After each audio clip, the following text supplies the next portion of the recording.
Hi everyone, এখন দেখে নিব এঞ্জেল কার্ডের মাধ্যমে আজকে আমাদের জন্য কি মেসেজ আছে। এঞ্জেল আমাদের কি মেসেজ দিচ্ছে।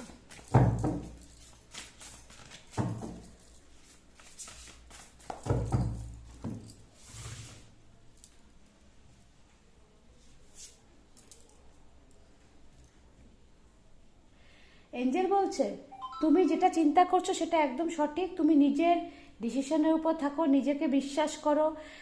তোমার ডিসিশনের জন্য তোমার অন্য কারোর থেকে কোনো রকম সিচুয়েশন নেওয়ার কোনো দরকার নেই। তুমি যে ডিসিশন নিয়েছো সেটা অলমোস্ট রাইট। আর নিজের উপর কনফিডেন্স রাখো, কারণ চ্যালেঞ্জিং যত কিছুই আসুক না কেন তুমি কিন্তু উতরে যেতে পারবে। এঞ্জেল তোমার সাথে আছে, তো তুমি যে কোনো প্রবলেম হোক, যে কিছু আসুক, তুমি উতরে যেতে পারবে। নিজের উপর বিশ্বাস রাখো। কারোর সঙ্গে কথা বলা, কারোর থেকে ডিসিশন নেওয়া কোনো দরকার নেই। শুধু নিজের মনেরটা শোনো। কনফিডেন্স নিজের উপর রাখো। যে রকম পজিশনে হোক তুমি বেরিয়ে আসতে পারবে। নিজের লাইফে এই পজিটিভিটি নিতে হলে অবশ্যই কিন্তু ক্লেমিট লিখবে ও থ্যাংক ইউ এঞ্জেল বলবে।